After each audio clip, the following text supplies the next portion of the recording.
What is up, everybody? Hey, look at him A go! little shout song to start the day, huh? What do you say, Touchdown! Connor? Touchdown! Touchdown! The Bills make me wanna shout. Kick your heels up and shout. Throw your hands up and shout. Throw your head back and shout. Come on now, the Bills.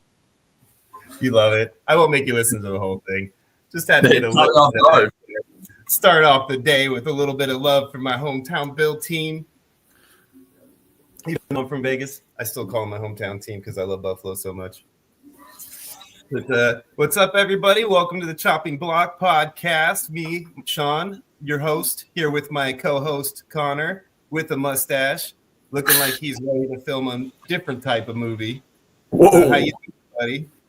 I'm doing pretty good. It was not a great football day. I mean, we saw the Cowboys' horrendous offense and defense here. But yeah, other than that, I'm pretty good. Nice. Does that mustache have anything to do with what you did on your vacation? Nope, nothing to do. Oh, man. I love it, though, man. I'm just jealous of the fact that you could grow a nice, thick mustache like that in less than a week. Oh, man. So I know you guys are all excited to hear my reaction to how excited I am over this victory and how I just feel like this is going to mean the world for us. And you're not going to get that today because that's not really the case. I mean, I know it's a good win and it's nice to beat the Chiefs. It's always nice to beat the Chiefs. But, hey, let's be honest. I'm used to kicking the Chiefs' ass in the regular season. It's the game that matters at the end of the season that is the one I really worry about. So in this situation, I'm happy. I'm excited. I always like to beat them. I always like to know that we can beat them with the right game, but it's not going to make or break the way I feel about how the season is going to play out. I always feel like we're going to have a shot to win, and I'm always worried about the Chiefs in the playoffs. I just prefer not to play them. So if we can take the 1 seed after winning this week and they get maybe another loss under their belt, hopefully we can take the 1 seed with the tiebreak at minimum. That would be really, really helpful for the Bills and potentially not even having to worry about them unless they make it to the championship game. So, how'd you feel about watching that, Connor? I know you were probably tripping out about where I was at. I'm sure you thought that I was going to be drunk and passed out by the end of the day. So, which I wasn't far behind. I'm not going to lie.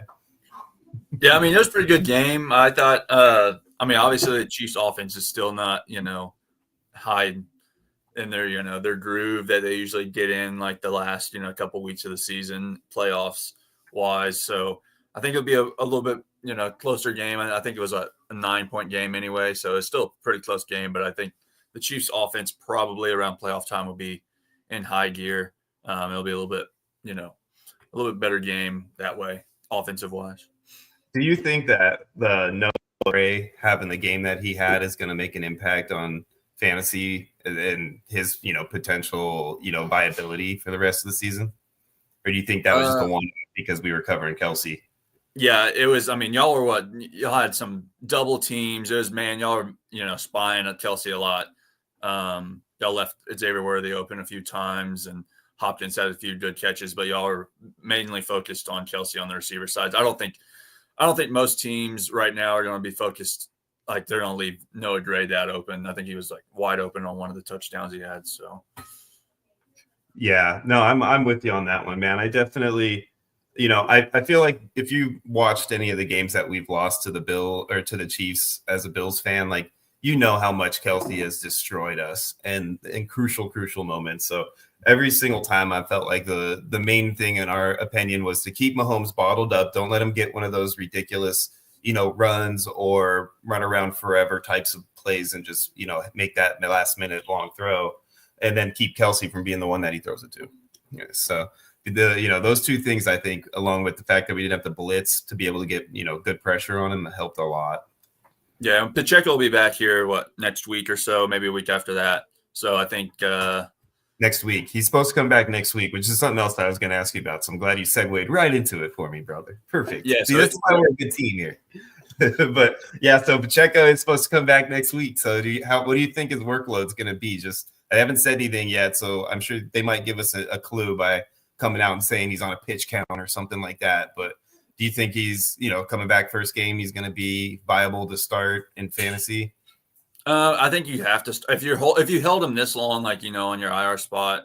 I think you probably have to start him, but I think you should temper expectations. I think he'll probably be probably 50-50 workload with Hunt to begin this week, and then maybe next week he'll go into like a 70-30, and then maybe after next week he'll probably be back in his 90-10 or so workload with Hunt. So Okay. So like if you're in a 3, you got your 3 backs and you're in a 2 starting back only league, you can't even play flex, right?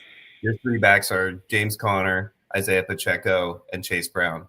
Do you play him, or do you play Pacheco or Conner and Brown for another week and wait and see what happens? well, I think Chase Brown's on a bye this week, so this upcoming week. Oh shit. Okay. Well then, I think, right? take that out of the equation. This is a hypothetical scenario anyway, so take that out of the equation. But like, I'm just trying to give you some backs in that level. Let's take another back then around that level if you want, and put him in that spot. Yeah, I would probably like if you have like a Chase Brown type player, I would probably still start Chase Brown. But if you're starting Jerome Ford or even Nick Chubb, I would start Pacheco over those guys. Yeah, there you go. Those are good ones. Big, yeah, like Nick Chubb, I definitely would start him over Dowdle for sure, especially after the way that this game played out. I mean, you kidding me? He looked horrible out there. So, what do you think about Chuba Hubbard? Well, Jonathan Brooks is coming back. I got that exactly. It's almost a similar scenario, right, with him and Brooks coming in. So, do you play the possibility of Pacheco getting a decent enough workload over Chuba because Chuba might not, or what do you think there? I would probably start Chuba just because of how well he's played this season, regardless. And the Panthers, I mean, just signed him to an extension, which really doesn't make sense to me. I mean, they wasted a second round draft choice or third round draft choice on a running back, and then you sign basically a running back to a pretty high dollar extension. So it makes no sense. But I would probably still start Chuba over Isaiah this next week. Yeah. So you definitely have him in that like closer to flex than the RB2 scenario right now for this week. Yeah, for sure. Yeah.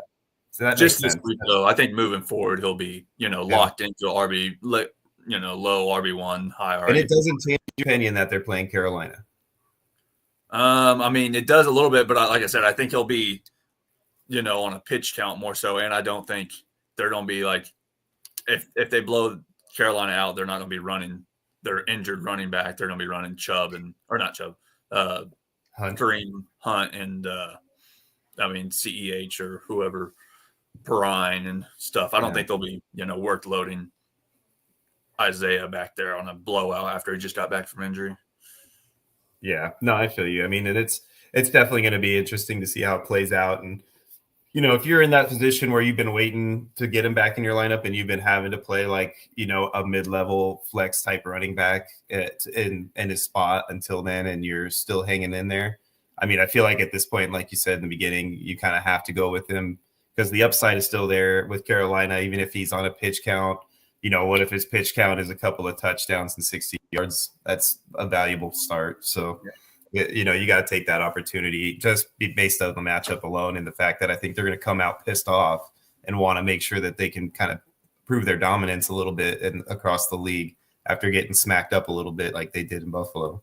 Yeah, I think Pacheco might be catching a little bit more passes than he usually would. I don't think Kareem has caught many. I think they've usually used Perrine for that, but I don't think they use Perrine much this week. I think they probably use Pacheco to get them, on the edges more so than through the middle. I think they'll use Hunt for that this week, and then moving forward, it might be a little bit reversed. Yeah, no, I feel you.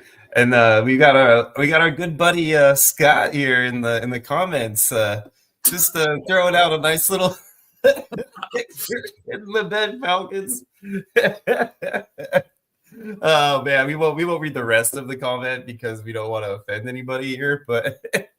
Let's just say that Scott had a bad week in one of these leagues, and he's probably a little upset about it.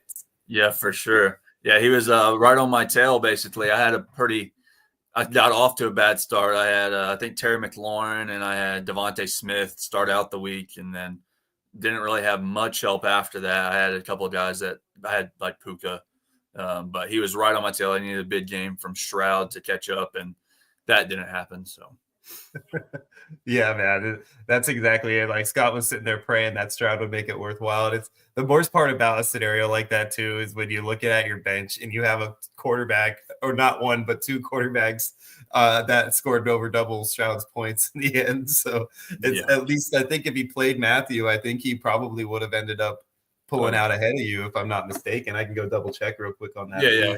He definitely would. He needed, I think, 20. I think I did a calculation. He needed 27 from Stroud, and so and then the other guy, Zubakis, I think was right there. Yeah, I don't know what Zubakis ended up with, but I know he ended up at 100. So you would have beat him. I would have beat him. He was the one that Scott would have ended up needing to catch, and Scott ended up, not quite getting there. So we'll talk about that league here when we get up to it. But yeah, it was definitely one of those scenarios where Scott was probably screaming at the TV all night tonight, just praying Stroud that one long Nico pass. Scott was like, "Get your ass in there," because if that had happened, that would have been really brutal for you, because that was Nico and CJ, and that's what Zoobs had Nico and he had CJ, so that would have been like a double whammy kind of shot for you, and they both would have been on your heels for the next quarter and a half, had you sweating it out.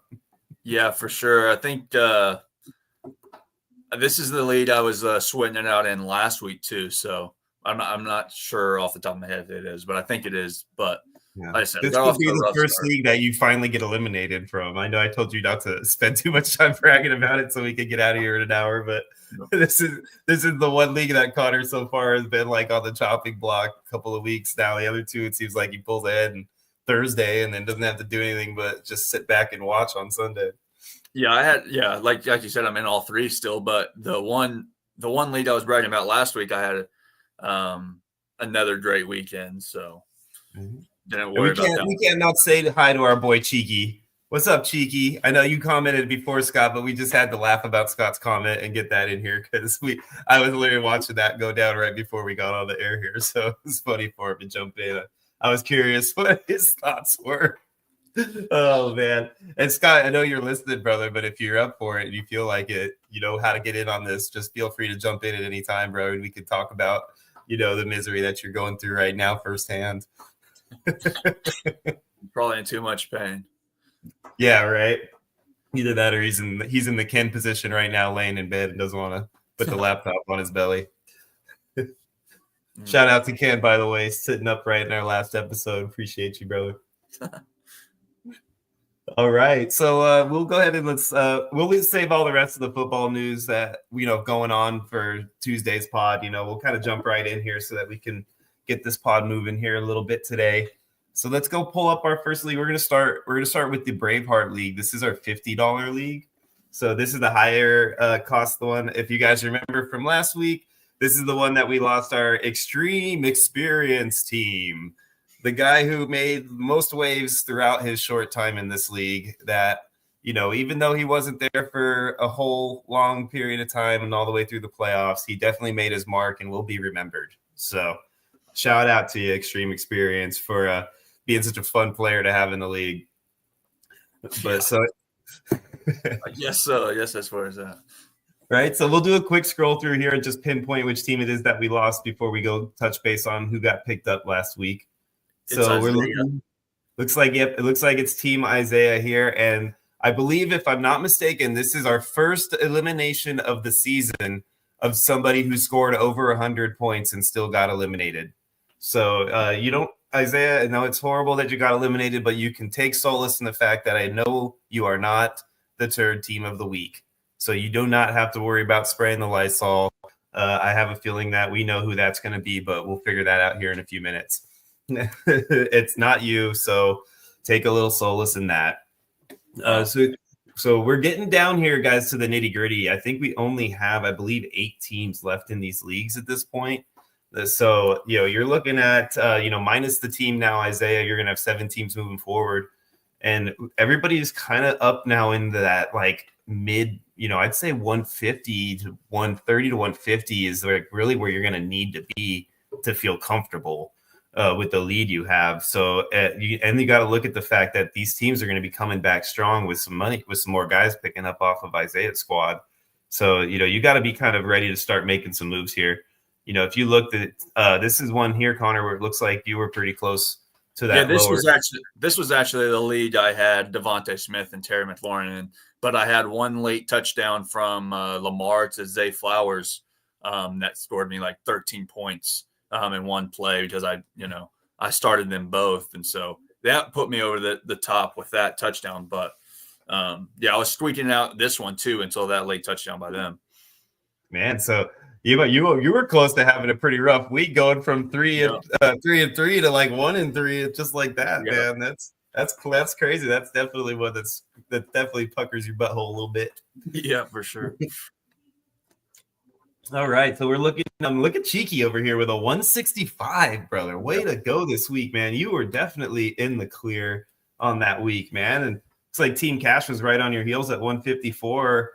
And B. Bennett, GLC, both at over 140. Spartan at 128. So yeah, I mean, it looks like the next guys were 112 was Chiefs Life, and you at 118. So I mean, Isaiah wasn't too far off, but you're definitely at a point now in this league, especially where you better score over that 100 points, or you're going to be basically out of there. Yeah, for sure. Yeah, this was a pretty high scoring league, I think, compared to the other ones too. I think the other people, I think, were under 100, the ones that get eliminated. So yeah, and these guys did all this just with almost no worthy players on the waiver wire from last week. So if I remember correctly, it wasn't like the team that they were picking up was really excellent or anything. Yeah, I think they might have benefited from that. They don't have to make any roster decisions; just play their guys that they already been playing. So. Yeah, right. I mean, case in point, David Njoku went off the board at the highest dollar amount at $11. Only had 2 total bids. He performed too, though. He had 15 points. So yeah, Chiefs Life picked him up at $11. The only other bid was B. Bennett, and he didn't even have any checkles to throw at it. This league doesn't have any money. Same with one of the other ones. Yeah, this could be a broke league too. We'll go check that out here in a second when we're done running through this. Calvin Ridley at $11 too, the same rate. So another player that I think is, at least on the rise in that offense, whether that team is on the rise or not, is a different story. But at least Ridley's getting his looks now. Yeah, I mean, Will Levis looked pretty good on a couple of plays this week, and with Hopkins out, obviously Ridley's been picking it up. So yeah. And got to give Cheeky the props here, man. Look at that. Exactly right amount bid. Didn't spend one extra dollar necessary to pick up his man. So Chiefs Life is the one that he must have had a pretty rough weekend, based on what we did to him and then now what Cheeky did to him here. Man, it's just like it's not looking good for poor Chiefs Life today. But he's not eliminated, so he's not too upset about it, right? He's still not his weekend here. Not his weekend. Brock Purdy went off the board for $6. I like that pickup right there. I think that's going to have a solid second quarterback for you. This is definitely the time that you need to start thinking about, if you haven't already, is solidifying your second quarterback if you're thinking playoffs here. So, and if you're not thinking playoffs, then get your mind right. But I think I have four. I think I have four quarterbacks in this league. Right. I mean, some of them have been easy to get up to this point. So it's almost like if you waited till now, you might be kind of the SOL scenario, because a lot of the good ones, like, they're basically going to be snagged by the guys that have the few extra bucks left in their pocket, and they're going to build their teams for, like, because it's a best ball format when it comes to this playoff scenario, right? So we're going to end up in that situation where I'm going to stack the crap out of my most powerful position as much as I possibly can. So Darnell Mooney is $6. That was another decent pickup. I feel like he's still involved, even though that team is definitely on the downfall, it feels like. I don't like dropping ETN, especially not to pick up Rashid White. I just feel like that's kind of a wash almost, and then to spend the $5 to do it, I think is I might have done it for free. Obviously, nobody else thought the same thing we did. If you would have done it for free, I wouldn't have minded it, because I don't think that offense has been, horrible. Through the last 2 weeks or so. That team has been horrible through the whole season. So. Yeah, and I mean, Rashad White is still in a timeshare at this point. Yep. So ETN, Bigsby's been out. So I mean, bad offense or not, he's still more of a bell cow scenario than what White's at right now. So I don't think, if I was going to pick up White, I wouldn't drop ETN to do it. There had to have been a better opportunity on his roster. I would hope anyway. If not, then hey, good job, you got a nice roster. But so you picked up DeAndre Swift for $2. I think that's a nice pickup for the price you got him at. You bid exactly what you needed to. So that's all the money I had, so I used it. Oh, use it all up on him, huh? Yep. I needed to make sure I was good at running back, but I don't even think I played him this week. So Wow. All right. So Chiefs Life has got DJ Moore for $1. I like that pickup too. And this might be all victims of people running out of money here too to get a guy like that. And then, I like the DJ Moore pickup. I don't like dropping Addison. I mean, I think he had another good week. I think he had 15 to 18 points or something. Yeah, he's 60 yards and a touchdown. Yeah. I Yeah, think with Hawkinson coming back, he'll open up just a little bit more than he was, because I think they were still keying on him and Jefferson. But yeah, now they got to worry about that middle field with Hawkinson up the seam. So it could open him up for exactly like the pass that he got that 40-something yard touchdown on this week, actually. So, yeah, I think that I agree with you. I don't think I would have dropped. It's another similar scenario like we just discussed with White. If you wanted him, there's hopefully a better guy on your roster that you could drop. If not, then you must have a good roster to be in that situation. So, and that's where we're at too with this. Like, we are at a point now where there's going to be players that are going to get dropped that nobody wants to drop them. They just don't have a choice because they're getting pretty full and deep on their roster. So, this is that kind of real crunch time, man. This is my favorite time of the season when it comes to these leagues. So, yeah, I wish I was in 3. This was the thing that killed me in this league. The reason I was so close is because I had Kittle, who was like kind of a late stretch, not like a really late stretch, but I think he was, Sunday morning stretch. So I had to play. I played Hawkinson, which I didn't think was that bad of a play, but he had a bad week. So yeah, I think so did Aaron Jones too. So it just seemed like it was one of those weird weeks when it came to Minnesota and who was actually the one scoring. I don't think JJ even did very well either, if I'm not mistaken. So Darnold or Jefferson. Yeah. So the other pickups we had was Kyle Pitts and Alexander Madison went off the board for no money. And then we had a couple of other pickups that were just late round pickups. Goddard got picked up. Lockett got picked up. There's anything other than that really. I do like you picking up Justin Herbert for free. That's he saved me too. I think if I played my other quarterbacks, it would have been toasty. Yeah. And then Xavier Worthy, I think, is a good pickup too for you. So I like both those pickups on your end. The Tucker Kraft, if you're in need of a tight end, I think, and he's available, I don't hate that at all. And then you can tell here, Cash obviously felt like we did when it came to ETN. Yeah, although Tucker Kraft scored 0 points, so hopefully you didn't start him. Yeah, hopefully you didn't start him this week, but definitely have him on your roster because I don't think that's consistent for him. It doesn't look like there was any other major pickups. So let's go look at Team Isaiah real quick. So the players he's going to have available are the best quarterback in football, Josh Allen, JA17, wears jerseys just like this one. Breece Hall and Derrick Henry are the top 2 backs that he has, which is actually a pretty solid duo. Yeah, he had two people who performed for him, and everybody else crapped the bed. Allen had a decent week, and Breece Hall had a great week, and then everybody else, as you see, just didn't do anything. It was a bad omen for Henry when he fumbled his first snap. Yeah, that's when you're like, uh-oh, dude. His first snap in 500 or something, 600 snaps. Right. I'm telling you, something in the wind up there in Pittsburgh this year, man. It's got those guys fired up, man. They're playing good. So Ricky Pearsall, Deebo Samuel are his 2 receivers that he had starting this week. Mark Andrews, Nick Chubb in the flex, and Austin Eckler. So he has a decent running back core available. Jonathan Brooks is going to be available as well, who's going to come back from injury. Marvin Harrison, who's come back off his bye, is also available. Brian Thomas, Jalen Waddle, Jameson Williams, Roma Dunze. So he has a pretty solid roster. Yeah, I don't know what he was doing. I don't know why he decided to play both San Francisco receivers, especially Pearsall.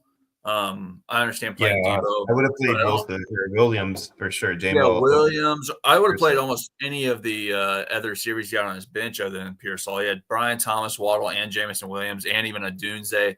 I think Dunze, you probably could have, said maybe I'll play Pearsall because, the that Bears offense hasn't looked great, but I think those other three I would have for sure played in front of Pearsall. Yeah. I mean, I could see why you play Debo, but I mean, if I looking at that right there's no way that I'm sitting Jameson Williams. Brian Thomas, like you could argue to me, backup quarterback, yada yada yada, playing against a really good team, yada yada yada. Same thing for Rome. His situation out there has just not been good in that offense, and they're playing Green Bay. But then all of a sudden, you got Jameson over here playing against Jacksonville. It's almost like a guarantee that they're going to kick their butts. Like I would have played Jameson almost no matter what. Yeah. And that would have put another 22 points in his roster, which that would have put him over the top. So, I mean, I think you're the guy that got saved by that. I think there's one person that had 112. I think Chief Slice had 112. And so I think all he had to do was start either Brian Thomas, Roma Dunze, or Jameson Williams instead of Ricky Pearsall, and he would have made it. So yeah, it was just one bad roster move, and it cost him. Yeah, and that's unfortunate because he does have a solid team, and it's not like Pearsall didn't have like a good week recently to like feel like maybe against a team like Seattle who has been taking it in the chin on defense lately that he could come out and both those receivers could have a studly game.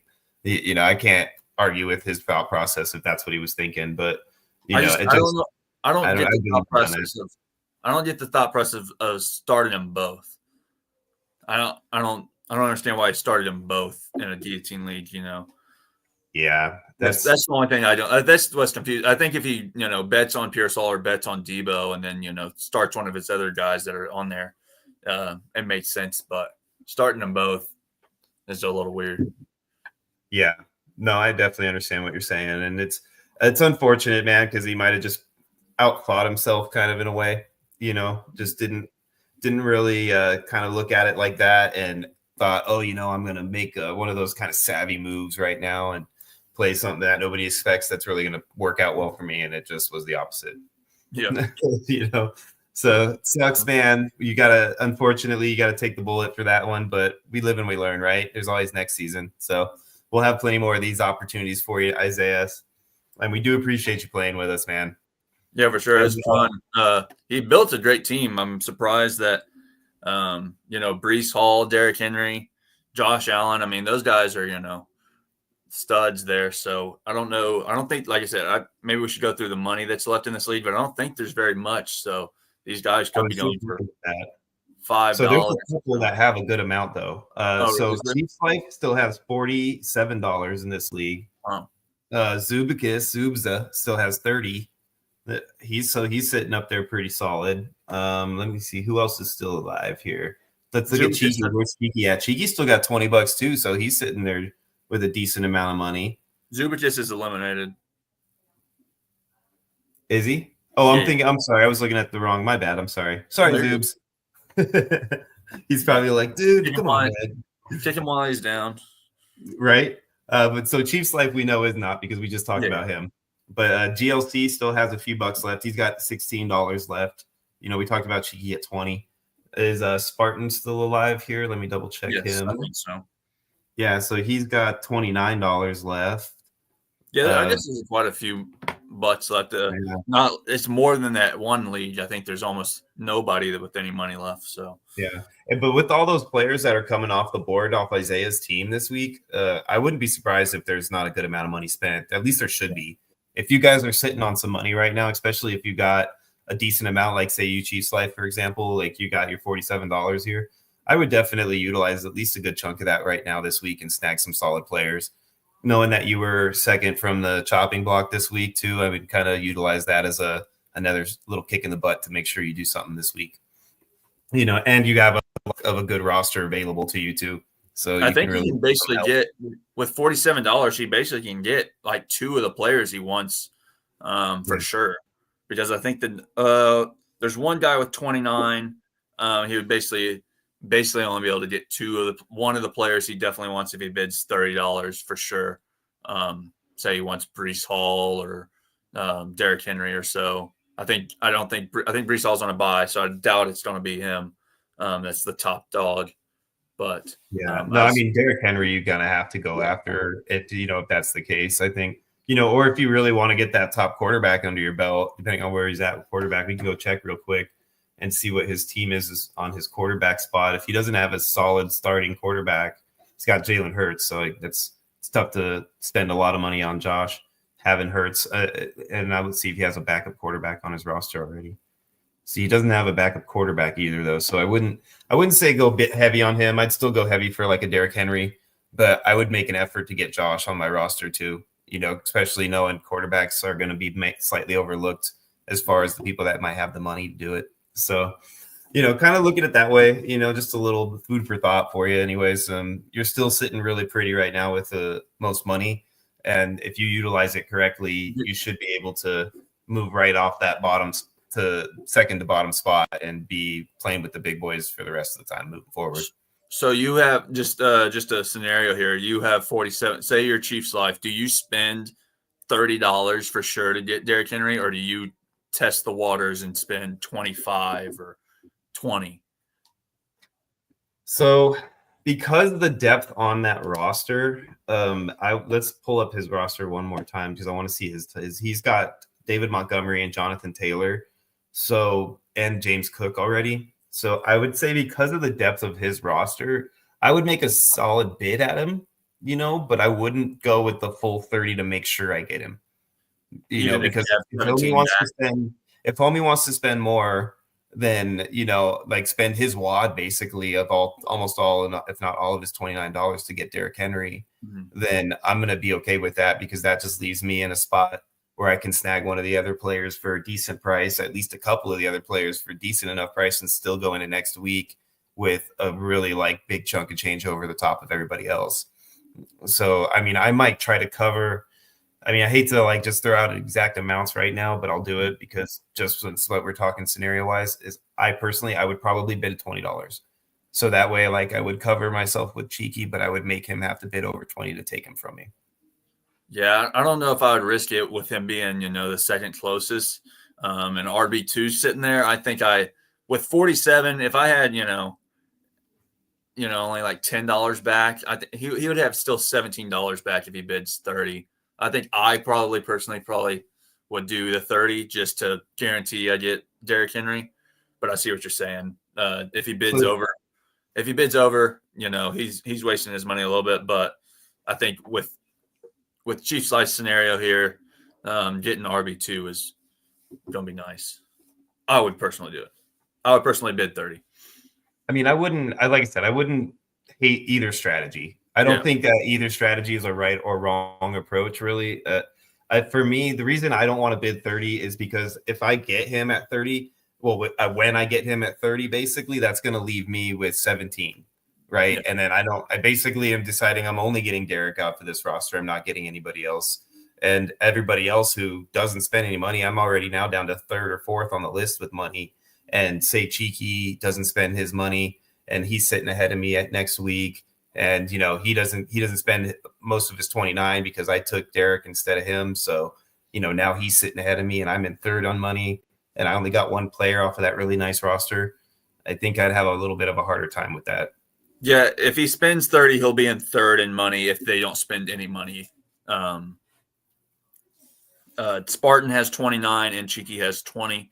And if he spends the 30, he'll 17 and he'll be right behind them. So I see what you're saying on that, but so it's just it depends on your strategy, how you want to approach it, right? If he really feels like he needs to make a move for his roster in order to make it solid, I wouldn't hate him spending 30 to get Derrick and then spending the other 17 to stack 2 or 3 more of those players. And then just being okay, I'm ready to roll now towards the playoffs and try to build my roster this week and, try to get people for $0 and stuff when the time comes in a couple weeks. Hopefully everybody else spends their money. So, that's that. I wouldn't hate that option either if he decides to go that route. It just depends on what he wants to do. I personally don't think that it's necessary to spend that much of his wad, which would be about 65% or so of his money to get that one player when he's so close to being able to get players of that value for a fifth of that. Gotcha. So I don't know. That's just me. But hey, everybody, that's what makes these fun, right? We all have our own approaches to them, and I mean, you can't say one is better than the other, really. Yeah, I would just say depends the on how only it plays thing out. that makes me want to spend more is that he's, like I said, he's second to elimination right this week, and everybody else scored like 20 or so points above him, and so compared to the other guys, he needs the points in theory. But if he was like, if he's one of the top dogs and has the most money, then I would be more hesitant to spend, $30. But Yeah. I mean, honestly, like for him, it might be worth him just letting everybody else bid up the yin yang to get Derek, knowing that Derek's going to be playing next week, and try to just get Brees at the right price. Yeah. And then grab a couple of those receivers. He's still got Jonathan Taylor, David Montgomery, and James Cook. So he's covered on receiver at least, or running back at least next week. So pick up a few of those solid receivers, because he only has AJ Brown as his like kind of real stud receiver that, he's always kind of up and down, it seems like anyway. But then he's got Garrett Wilson, who's been struggling, D-Hop, who's had a couple of good games, but it's inconsistent so far. And then that's really like DK, I think, is his next best guy. I don't think Tank Dell, now that Nico's back, is going to be as big of a factor. So I think receiver is more important with the depth of receiver off the rosters that he's available. I just don't know. I don't know if Isaiah had what he had. Marvin Harrison as his top dog and Debo. He's got Marvin, Debo, J-Mo. And I just don't know if you're playing any of those guys over, Garrett Wilson or. I mean, I think I'd play him. I think I'd play him over Garrett. You wouldn't play Debo over Garrett right now? No. Garrett, depending on matchup, I think it would be a matchup play minimum for me. Garrett Wilson is going to be on bye next week, so I'm definitely playing him over Garrett Wilson next week. But if that's the case, though, then that makes receiver more necessary for him right now. I mean, yeah, but he has DJ Moore. I don't know. I would consider a stud. DJ Moore's been not doing well, so. Yeah, but I don't consider any of those guys studs on Isaiah's roster. I mean, I would rather play Derrick Henry in the flex and play DK Metcalf than I would rather play J-Mo. When you say like play DK and like Marvin and then come back, or Marvin wasn't on his team. Marvin was on Isaiah's team. Yeah, Marvin's on Isaiah's team. Yeah, he'd have to pick him up. That's what I'm saying. Yeah. So, I mean, we'll move on to the next thing. I don't want to spend too much more time on this, but yeah, it's definitely going to be interesting to see. We'll keep an eye on that for next week, especially now that we're getting down to the nitty gritty here. We've only got 7 teams left. So, next week's bids are going to be really important, or this coming, Tuesday, I should say. All right, let's go into the next league. We'll do the 18 heads in a duffel bag. Let's check out what we got going on in this league. So this is one of the leagues that Tortoise is still alive in. He had a 118 that like now it looks like just right here I'm seeing K Doggy Dog at a 99.74 as our potential lowest score. And that is the case. So it looks like Team K Doggity Dog is our man out the door, just under 100 points at 99.74. Man, sorry, K Doggy brother, you are out of here, man. That's brutal because, like we just talked about, got to score over 100 points. Looks like this league's in that same boat. So everybody, not only did they score over 100, but the next closest guy was Trevor Tortoise at 118. So I think TB had 109 right above him, but that was TB. He's right here. You're right. I'm sorry. Thank you. TB 76. Tortoise was down there too. So yeah, so 109 and then to 118. And then you take a nice little jump up to 127 for Marie Antoinette, Mr. Jimmy Wojo. And then there's Cheeky, still alive in this league too, buddy. 130.48. So he's up there with a decent score this week. And they get you with this nice 151 up here, huh? I think Cheeky has the most money left in this league as well. Nice. And we can't not say anything about Lynn over here sitting with the nice 150 herself. So good job to all you guys. And we're sorry there, Team K Doggity Dog, but you are eliminated. Chopped off. No head for you, my friend. All right, let's go run back real quick and look at the last week pickups before we see what's available for next week. Looks like there was a lot of pickups in this league here, too. Yeah. It was a good team. Yeah, good amount of money here. Oh, that's right. We did have a really solid team from this. I do remember that now. This was a really good team. That was just one of those victim of circumstance weeks for him. But Amon Ra went off the board at $34 to the top bid, just above you by $3, dude. That's my boy Ray too. Fucking snaked you by $3, bro. Yeah, Good job, Ray. I think somebody leaked my bid. Somebody leaked my bid, and he was just like, somebody leaked it. Look at the two of you duking it out way up here too. And Cheeky was like, "Man, I'm only throwing $13 at it, dude. You guys have fun." Oh, that's awesome. All right, well, hey, good job, Ray. You got yourself your boy, man. And he also ended up getting Zay Flowers at $16 too, which worked out with that. I think he only had like 2 catches or 2, but one was a touchdown. So look who was next, and look how much he outbid me by. I'm telling you, somebody leaked my bid to him. Good job, Ray. I love it. You outbid me on 2 stars by a total of $4. Oh, that's so great, man. Look at that. Oh, man. So that's another win for Ray. And then look, he was like, all right, I'll just let you have CD, man, since I took all the other guys from you. Yeah, the CD bid on him. He didn't even bid on CD. Yeah. But look at Cheeky right behind you with 12. I wouldn't be surprised if Cheeky doesn't have but like a 12 to $13 maybe, and that's why he's bidding those amounts right there. I think Cheeky has the $38. I think he has the most left. Oh, does he? He just didn't want to throw away his wad on it. Yeah, I think he's like, he has a great team in this league too. So yeah, look at Jimmy Wojo picked up James Cook for $5. That was a solid pickup. I like that move right there. You had a $15 bid, but you couldn't get him probably because of your CD Lamb pickup. Yeah, I had the same player dropped. I didn't want, Look at him outbidding Trevor by $1 too. I'm kind of glad I didn't pick him up, but. Then Tank Dell went for $3 to Jimmy. Also, who else was the bidder on him? TB had $0, but he tried for him, couldn't quite grab him. Trevor with another $2 snag over here, snagged up Travis Etienne.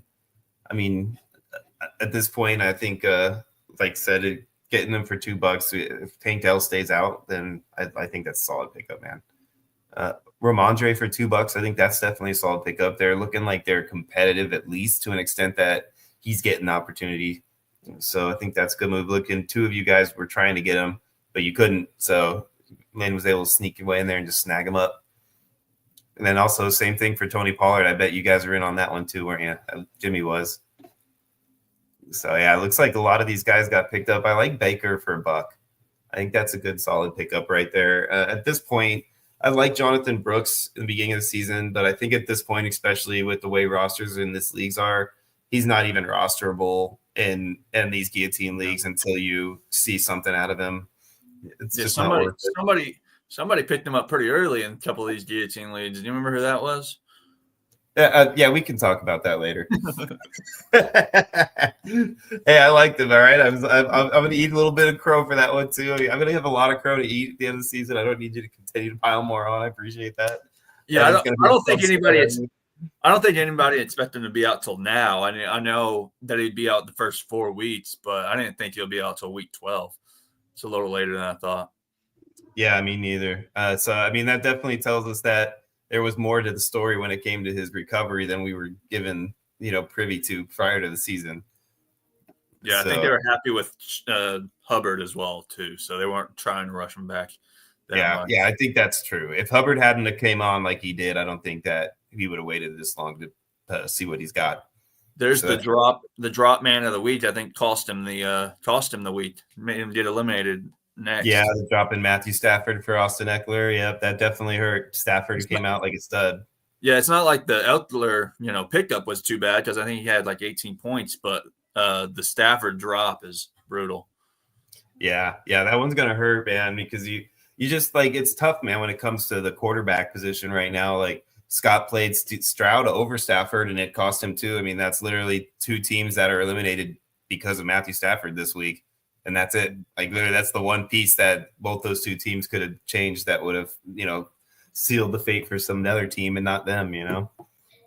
But you don't know that because he came out last week and laid an egg, so it's just hard to envision that that's going to make that big a difference. Look at TB76 picking up Khalil Shakir for free. That is a steal right there, man. Yeah, 3. Jimmy tried to get him too, but he couldn't, and I bet he's upset at himself for not setting up a different drop guy to make that happen. Because I know I would be. But yeah, that's a solid pickup there.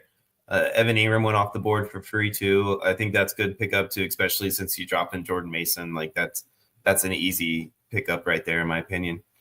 Same thing with picking up Herbert over Cousins. I feel like Herbert's on the rise and Cousins is on the fall, so I think that's the right move to make right now.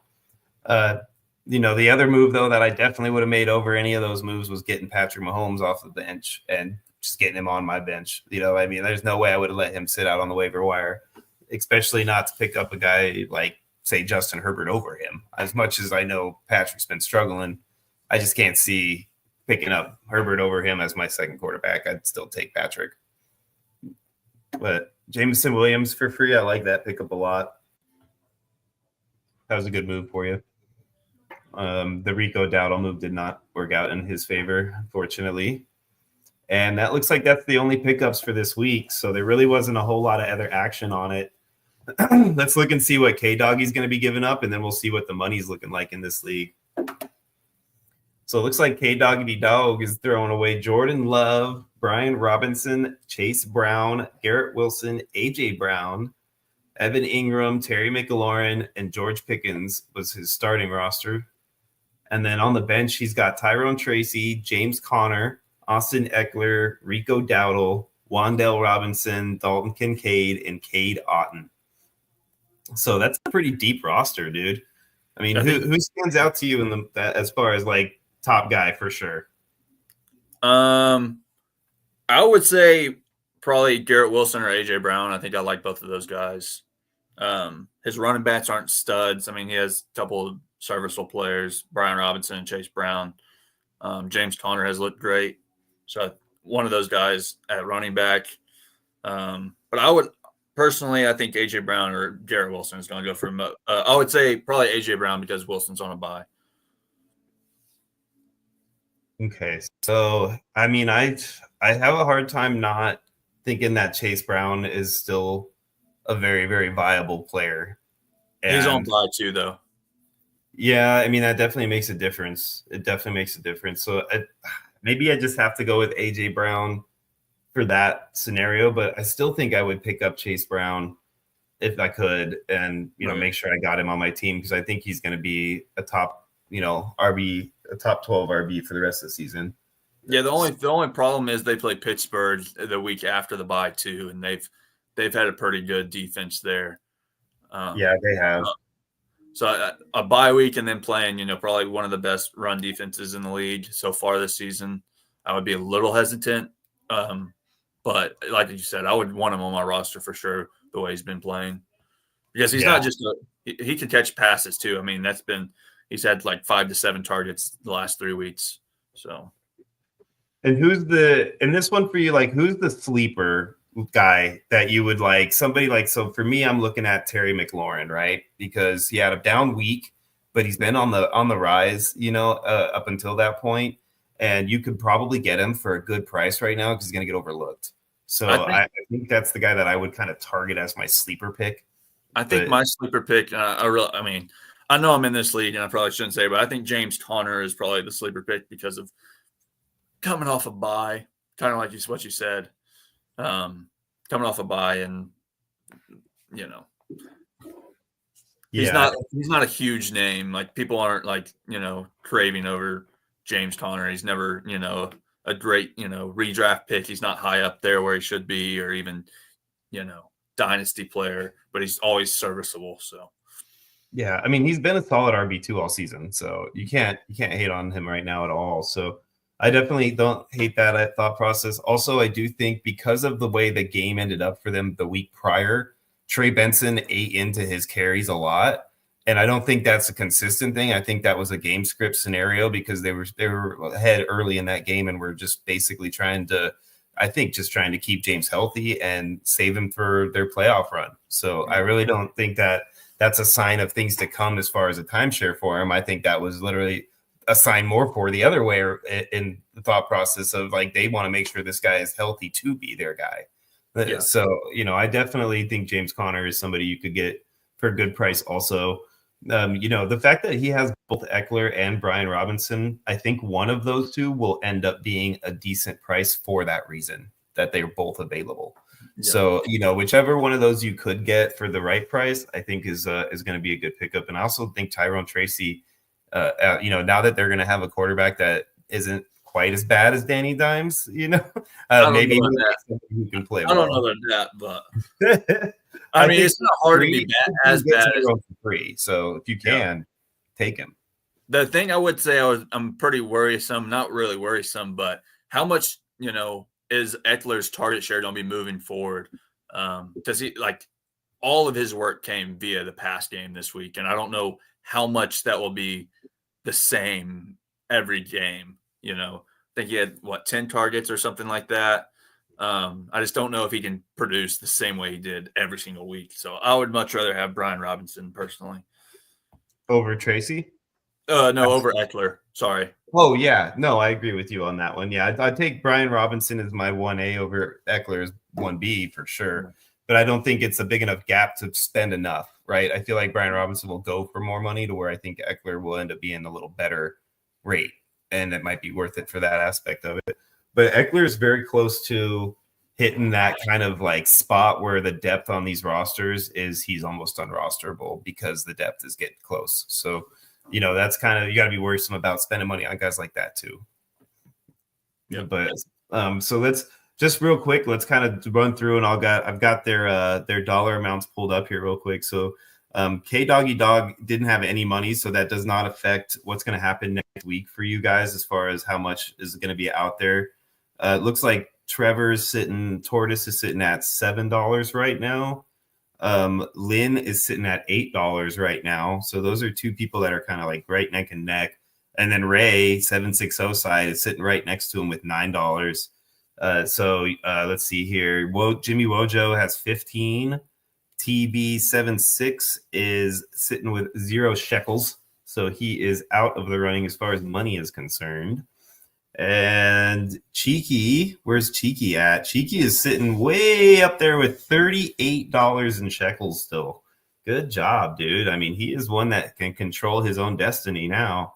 And then you, Trevor, Connor, you're sitting at right there with him at $31. So the two of you guys are basically in control because you're up above everybody by, I think there's no other double-digit person left in this league. It's only the two of you. Yep. So, you guys basically could if you work together, you could spend no more than $10 to get the guys you want this week. So, that's up to you guys to figure out how to do that or not, or if you even want to do that. But, sometimes I don't like doing that stuff because I want the other guy to think I'm going to spend so dang much that he spends a lot. So you could play it however you want to, but you guys, it's right at the, what do you call it? The ball's in your court, right? So we'll see how it plays out. Yeah, I gave some names out. I'll probably be bidding on anyway. So if Cheeky's watching, I think he is. He'll probably be either staying away from those guys or overbidding. So one of the two. Right? Yeah, exactly. It's definitely this is one of those things, man. I know it's a fine line between collusion or not when you start thinking about, do I reach out to somebody and DM them or not and discuss these things. But to me, if you're left with money and you want to do something reach out to guys left with money to try to set something up, by all means, to me, that's you guys are smart enough to have your money. It's up to you guys how you want to spend it. It's not my fault I don't have an opportunity to be in that conversation. Or not your fault I don't, You're not in the lead. I'm just going to stay out of it. I'm not going to comment on that. I'm commenting on it because I'm not in the league. So yeah. We're not going to say nothing about that. Well, at least I won't be in the next league we're going to talk about because that's the only one I'm still in. But, that's definitely something that I don't know, that's a discussion to have, though, and see what people – that's one of those kind of panel discussions to see what people's opinions are on whether they consider that to be a collusion thing or not. Yeah. But, I personally don't think it is, but that's totally something that I think other people could shun their nose at. All right. So anything else before we move on to the next league that we want to cover on that league real quick? I don't think so. I think that was pretty good league right there. Awesome. All right. We're going to go into the Legend of Sleepy Hollow. The only league I am still alive. So this is the one league that I was paying a lot of attention to today because I really wanted to see what was going to happen between Scott, Zooms, and Connor because those were the three that were real close to the end there with this Monday night game. But so basically the way that this one played out, let's get into the right screen here for you guys. We've got myself. I was okay. I got pretty decent score, so I was able to sit back and just watch the melee for the other guys. But as you can see, we had some close calls in this league.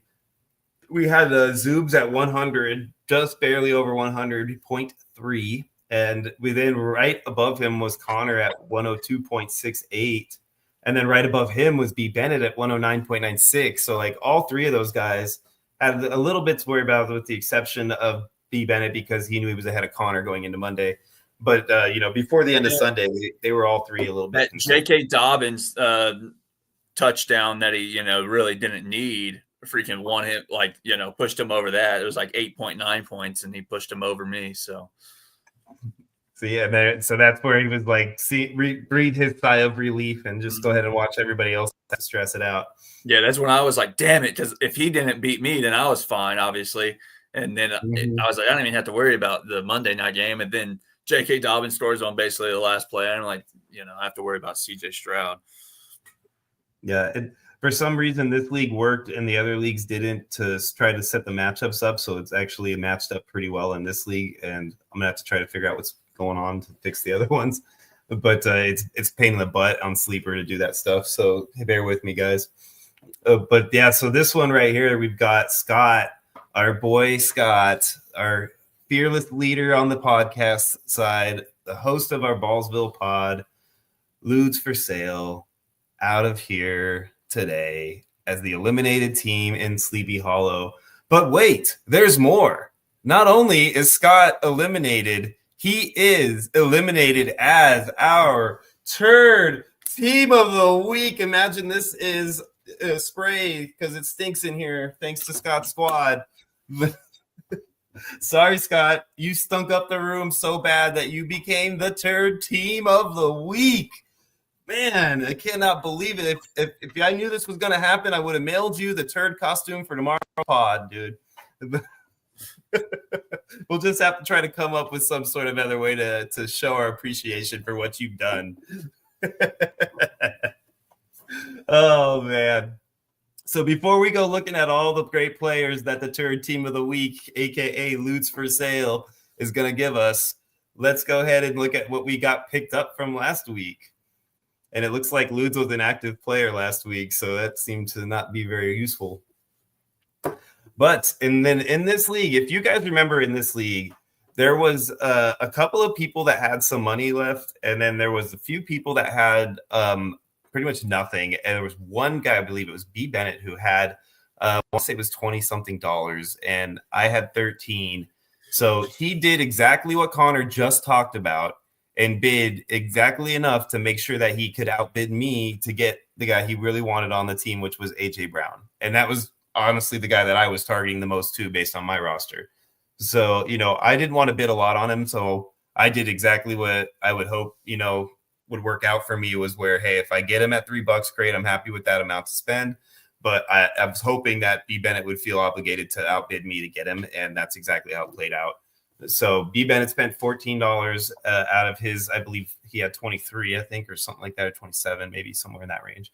So he ended up spending a good chunk of his change to secure the guy that he wanted, which not a bad move if you want to get the guy and make sure it works out. Unfortunately, AJ didn't score very well this week, but it didn't cost him because Scott came over here and decided to lay a nice big turd team of the week on him and allowed him to survive. So, but I definitely, this is exactly what we just talked about. So it's fun to see it kind of get played out on this league, The next closest guy off the board was Trevor took a guy, Jahmyr Gibbs, at $7.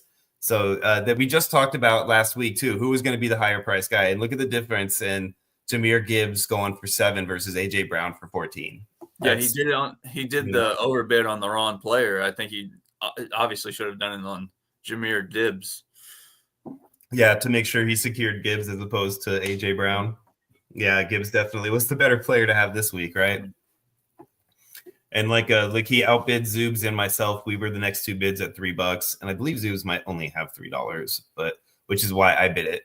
So he might 3 or 4, maybe something like that. But that's so that's a good deal for Trevor, I thought. And then the guy that I really thought was the worthwhile pickup for me, which Yep. seemed to play out pretty well, was Brock Bowers, because that was the position that I really needed. Kyle Pitts was my only other tight end, I believe, on that team, and I have a deep enough roster where I didn't want to carry more than one tight end right now. So I figured I can get another one here in some points. I wanted TE1, and I put a $4 bid out there to make sure I locked him in, and I did end up, I believe, outbidding. Yeah, Trevor ended up wanting to get him, but he ended up getting Gibbs, so he missed out on him. But he was the only person that I figured would have tried to outbid me for him because he had McBride going on a bye. Yeah, I really wish you didn't do that. I needed Bowers too. Yeah, I yeah, no, right? Well, that's not going to happen. I'm not going to let you get him for $1. I would have bid $2 in worst case. But so B. Bennett ended up spending another $2 to get J.K. Dobbins, which, like Trevor just mentioned, or Connor just mentioned, that saved his butt because it gave him that last second touchdown, and he got him for $1 over you too. So that's an even bigger whammy. Mm-hmm. But and then Trevor ended up picking up Brian Thomas for $2. I think he played him too, which was worked out well. But I don't think Christian Watson. I think he outscored Brian Thomas this week, if I'm not mistaken. So not that that's going to happen on a regular basis, but it did this week. Yeah, Christian Watson played very well. So another one that looks bad a week later is the Nick Chubb pickup over to drop Xavier Worthy. I don't hate Nick Chubb pickup. I just don't like the Xavier Worthy drop. Yeah. But the one that really grinded my gears because I didn't realize he was available was Malik Neighbors. There's no way in hell I would have let you get him for $1 if I'd have realized he was out there. He That's my last call. on the bye week sneak buy because of the stupid projections, the way that they show it on the screen. I was so upset. I was like, God, how did I not see that? I'm so mad at myself for that one, dude. Yeah, he was my last $1 too. So I was super upset because I ended up getting Cedric Tillman for $1 because I did want to get a receiver no matter what, and I was super mad that I didn't go out. You spent $1 on Cedric Tillman, and I did. Oh man, it ended up not working out at all, right? But then Jaden Daniels, got picked up for no money, which I thought was a solid pickup. Although he has had a couple of down weeks, so it's a little worrisome that he might be hitting what we talked about, that potential rookie wall scenario. But we'll see. Russell Wilson, I think, is a solid pickup. I don't know if it's much better than Darnold, though, honestly. I think the Bo Nix pickup and dropping Rodgers is pretty solid. So that was a really good move there. I don't think I would have had the gonads to do that. To drop Aaron and pick up Bo? Yeah, I think that's great move, obviously, now, but I don't know if I personally would have had the gonads to do that. Yeah, right. Say it with me now. You get Bo. Pancake eating mofo. Rashad Bateman got picked up for free. Started dropping Demario Douglas. I like that too. Zoob's made some really solid moves in this league this week. Yeah. I like having Dalton Kincaid on your roster. I don't like dropping Tua though, man. I thought that was a little shaky. Kyler Murray pickup, solid pickup to drop Caleb. Easy right there. No problem doing that. I do like picking up Mike Evans. I don't know if I maybe would have done it yet. I might have tried to sneak it by one more week, but definitely don't hate having him on your roster. Just hope that you survive long enough for him to be useful. No, otherwise, I don't think there was really anything else that was too big of a deal. A lot of the guys that got dropped got instantly picked up, like Tua, Kyle, Darnold. I'm not a huge fan of picking up Michael Pittman right now, but I guess he did look a little better, Anthony Richardson, this week, but I just don't think Pittman is really his guy. Yeah, it's Josh Downs. Yeah, exactly. And then I like how Trevor went and picked up Dalton Kincaid and then turned around and dropped him to get Tucker Kraft. So that was nice of you, Trevor. But yeah, other than that, man, there really wasn't much else going on in that league. So let's go look at Scott's team real quick and see what we're going to get in return for all of his hard work. So he had CJ Not So Stroud his quarterback this week, which was his downfall. Like we talked about, had he put Matthew Stafford in, he was going to be another 20. Let's see. He ended up with 10 points out of him. He would have got 35 from Stafford, so a 25-point difference. So you add 25 points to 86 points. That beats that 100 points that Zoobs had. So he basically saved Zoob's butt. I'm sure Zoobs is going to maybe catch him a nice salmon or something when he comes to visit to make up for it. His next players, he had Derrick Henry. So there's another one, Derrick Henry on the board. That's 2 leagues that we got Derrick Henry available in this week. And then Kareem Hunt, which that's going to be an interesting pickup based on his scenario and how much he might go for. Drake London, Cooper Kupp are his 2 receivers. That's a pretty solid duo there. Then he had Kyle Pitts in as his tight end, which cost him. Sorry about that. That's probably my fault since I dropped him. Devontae Smith and Quentin Johnston were his flexes. And then on the bench, this is where it really hurt for him, as he had both Matthew Stafford and Sam Darnold score 35 and 27 points respectively on his bench. His next bench players, I don't think are really all that huge of an impact, other than maybe Najee Harris, Chuba Hubbard. We just talked about Michael Pittman, so I'm not going to bring him up again. And then Rico Dowdle, even though he had a bad week, he's still the starter. So, it's not a bad squad though, man. Overall, he's got some really solid players that are going to go for a few bucks, especially being that. And when I say a few bucks, I mean exactly that, a few bucks, because that is really all that is left in this entire league.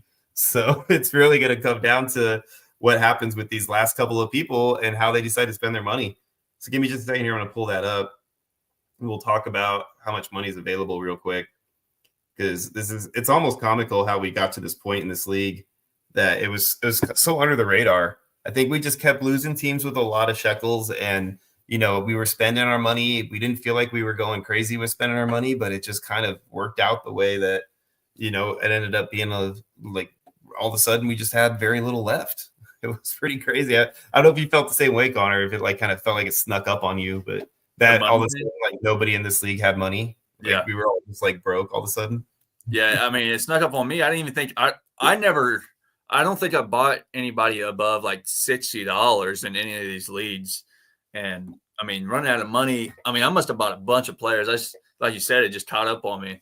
You have $200 and then you're like 2 weeks later, you're down to like 150, another week later, you're down to 75, and you're just like, wow, it just goes by fast. Yeah, absolutely, man. Like, so give you guys an example. This is where we're at, which actually this is going to be a really fun little breakdown on how this plays out. So you've got B. Bennett and Zoobs both sitting at the top spot with $9 each left. So they both literally have the same amount of money, $9 each. And then right behind them is myself with $8. So I'm only $1 behind them. So they can't like sit there and play, just the back and forth game or anything, because I'm right there. So they don't really have an option to do that unless they try to call me up and get me involved in it, which I ain't gonna do. No 3-way. I'm sorry, I don't sling that way, buddy. But the next guy up with the amount of money is Cordis with $1. So Trevor still has $1 left in his little shekel container, and he is literally the last person with money in this league. Yeah. So you have B. Bennett with 9, and Zoos with 9, me with 8, Trevor with 1, and that is it. So what is that? You have $18, $24 in there total? About right? With 25, 27, right? 27 total. 27. Yeah, because you've got basically Trevor with $1, me with 8, so 9 times 3, so $27 total in this whole league. That's it.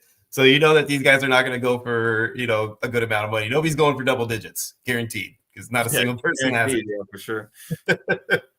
So yeah, it's going to be a really fun one to kind of watch it break down and see. Like, I'm going to be really like racking my brain trying to figure out how to gamble my $8 on this week and see what I can do here, because I, even though I scored well, I do feel like I need to make a move for next week to be okay, because I'm not 100% that I like my roster where it's at for next week. And, we have to go, like, we always say it's week to week, but now it's like even more like drastically week to week with matchups and the way you set your lineups.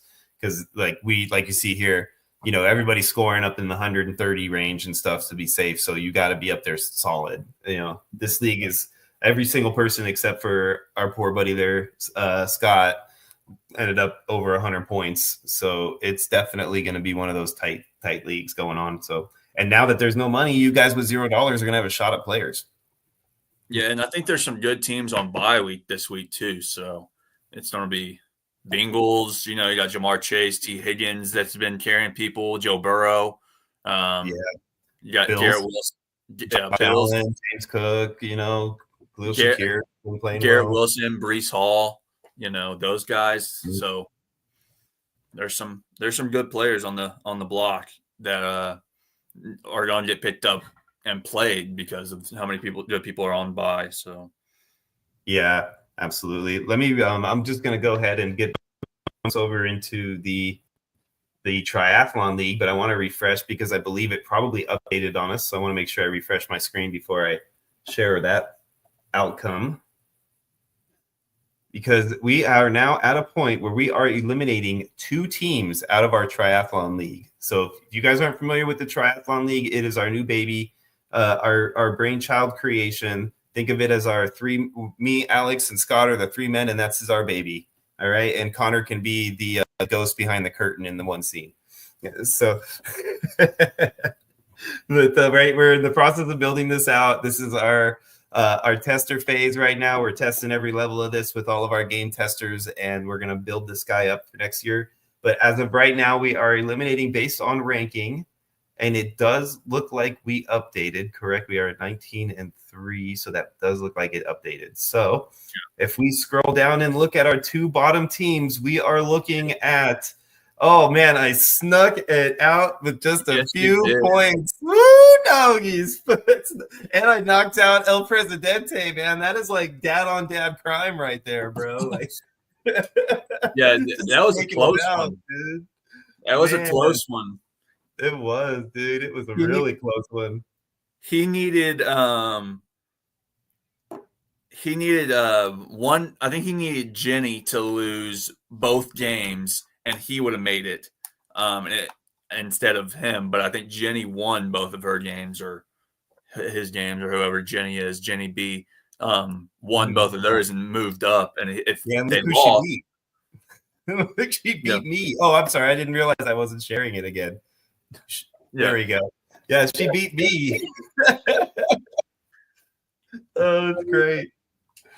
So yeah, I'm the one that she ended up knocking out. So she got one of her matchups against me, which obviously hurt him because we were actually tied. She was behind me in standings, but she was tied with me, and she ended up pulling ahead, obviously, by winning those 2 games over me. So, but yeah, definitely ended up like putting Alex where he needed like 60 points or something ahead of me. Like he had to outscore me by like 60 points, and he made a solid effort at it, dude. His team I'm trying to find him real quick. Here he is. He is at 121. And I only scored 94. So, another one more player has like a club dubs thing for him, and he's right there to take me out. But I got a lot of work to do because I'm gonna be definitely on the chopping block next week with that squad. But yeah, so I'm sorry, Alex, you and James, my buddy Maui James, who is the 16th ranked team, who is going to be eliminated also, is the 2 teams that are kicked out of our Guillotine League. Although, Alex, we do want you to stick around and help us, maintain this league moving forward. Don't just, divorce us because of this. This is, not something that you end a relationship over. Anyways, let's look at James's squad. So James has JA17, which bye week next week. So we'll see how that plays out. Tajay Spears, Tyler Algier, Terry McLaurin, Deontay Johnson, Isaiah Likely, Braylon Allen, and Juwan Jennings. So if you don't know why he got eliminated, you do now. Matthew Stafford was his Superflex quarterback. And then you got Jameis Winston, Kamini Vidal, Rasheed White. I know it's Rashad. I say it all the time. Cedric Wilson, Greg Dortch, George Kittle. And then on IR, for some reason, he kept him on IR because he liked to.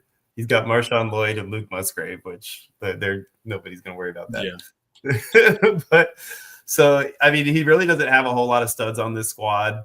Terry McLaurin, Josh Allen, Matthew Stafford, Juwan Jennings is still getting targets. I don't really see anybody else that I would jump off the page for. Maybe Rashad White would be a decent enough piece if you need some depth at back. George Kittle.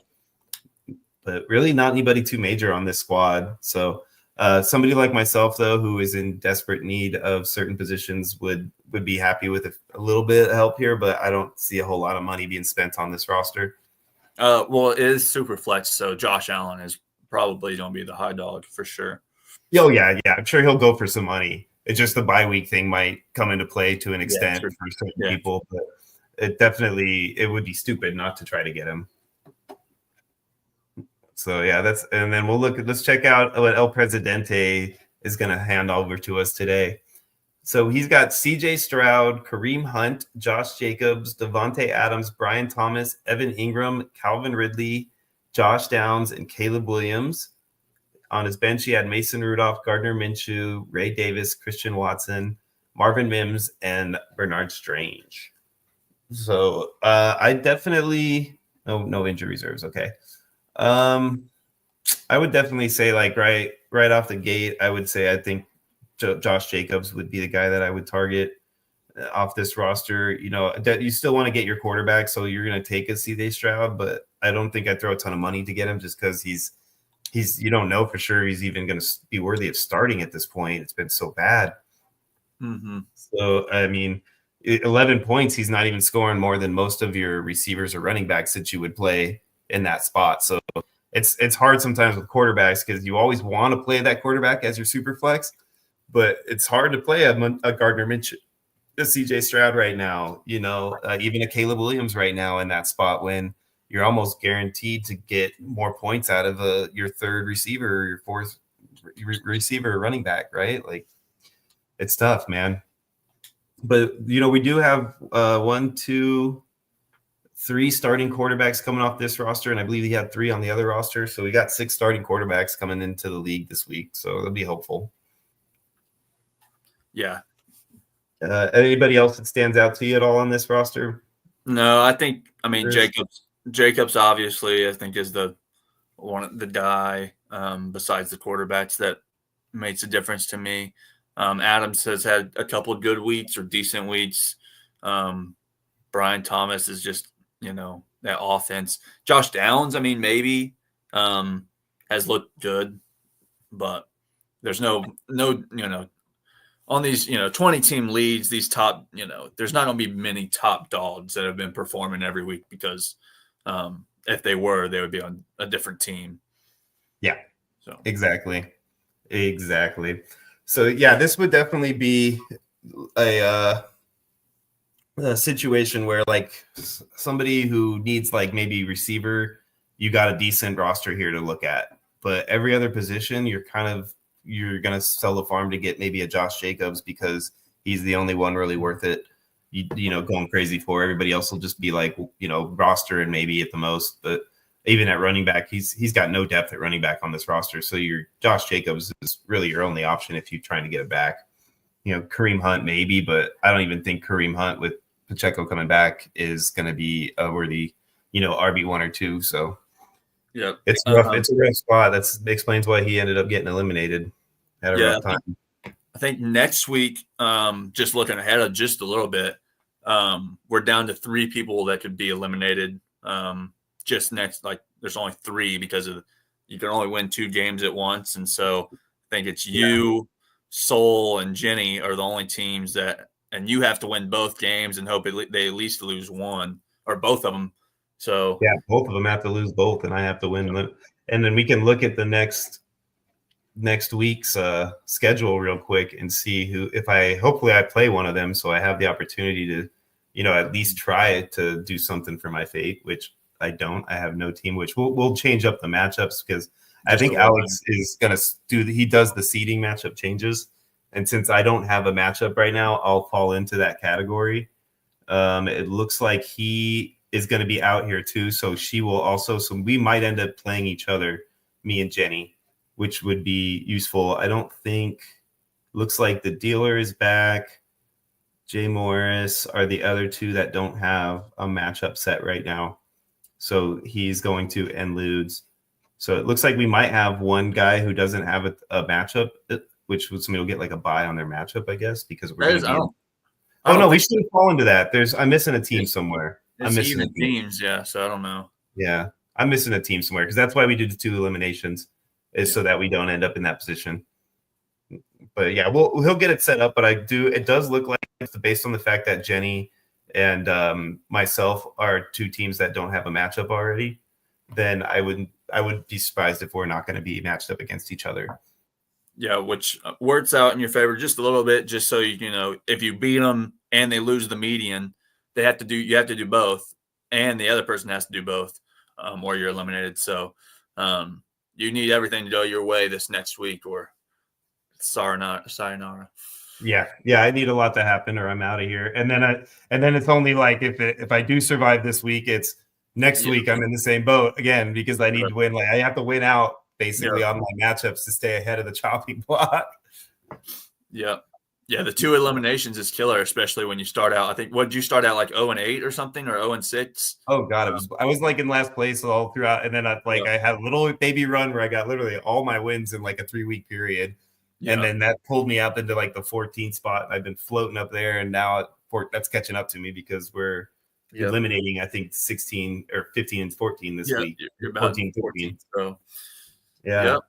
So yeah, so me and Jenny, we're gonna have another battle, Jenny, because we just duped it out this week too. So this is gonna be another battle between us. And then before we move on, and let's go double check and see what we ended up having last week, just so that we know exactly how this money was spent, because this is different here. As you guys can see on this league, for the waivers, everybody who's in it right now, you can tell who has the money right here. And there's still a good chunk of change. I'm not going to go through and read everybody's money because there's a lot of people that still have a good amount. We only started with 100, and so right now Ken is the only one who still has the full 100 left, but there's 1, 2, 3, 4, 5, 6 people at least that are over $50.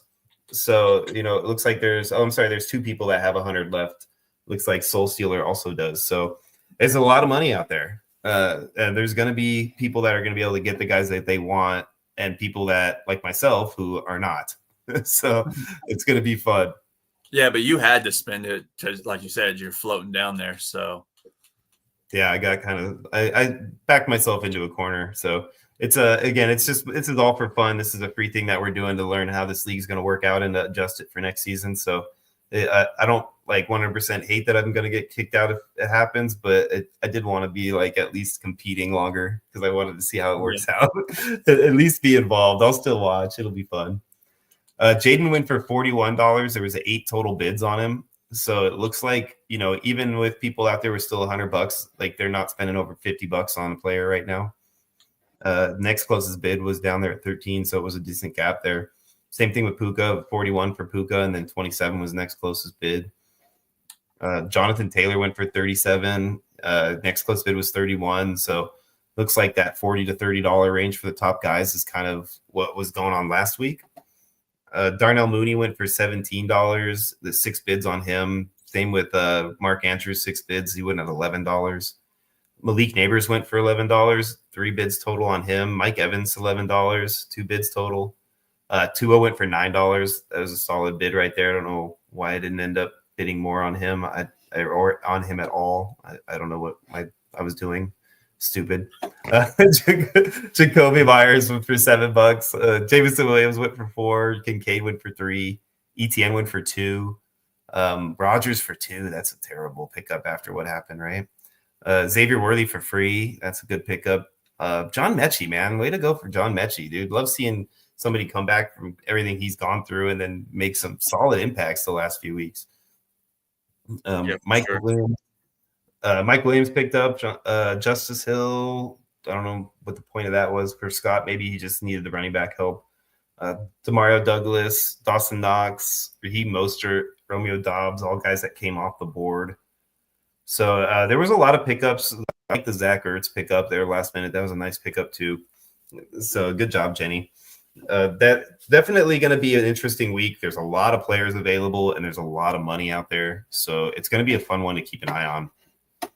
Anything you want to mention on that before we close out? Not really. I don't think the Rodgers pickup was that bad. I think, he had like 20 points or something. So did he do that well? They got beat by the Colts. So I just I instantly thought that Rodgers just played like crap. So No, I don't think. I mean, their defense has been killed by injuries this year, but I think he played decently well, fantasy wise at least. But yeah, besides that, I think like I said, there's 3 teams that are gonna be fighting it out money wise. I think a couple of them probably need to make some moves. I think you said Soul has all $100 left, so might use most of that if she's one of those bottom 3 teams. So. Oh yeah, I mean they're right ahead of me, so definitely they're in the talking area zone too. So it's going to be basically down to the 3 of us. So we're going to have a fun little ride for this league through the rest of this week, and I'll go ahead and say that the odds are not in my favor.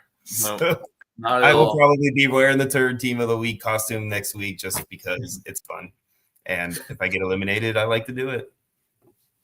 I think everybody enjoys it too. So. Yeah, right. Hey, you always get a good laugh at my expense. It don't bother me none. As long as you guys are laughing, I'm having a good time.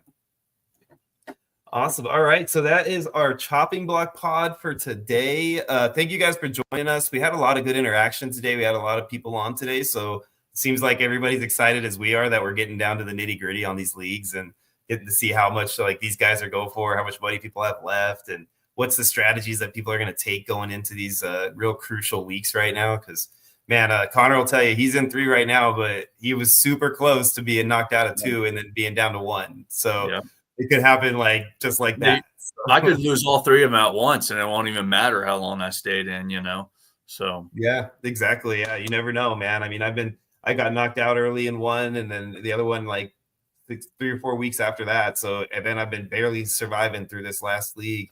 And, thankfully able to get to a point now where I'm comfortable to try to move forward. But, like you said, any week, man, you just have a couple of players that lay an egg and you're screwed, or you sit the wrong quarterback or whatever the case may be. Yep, for sure. But awesome. All right, guys, thank you so much again for joining us. On behalf of my co-host Connor and myself, Sean, please join us again on Tuesday for our Ballsville pod, where we're going to cover all of the fun game action, and I get to talk a lot more about my Bills victory and everything like that. And then, of course, we will be back again the following week for the chopping block to talk about how this played out for next week. So thank you guys for joining us again, and you guys have a great night. Go Bills. Later. That's a wrap.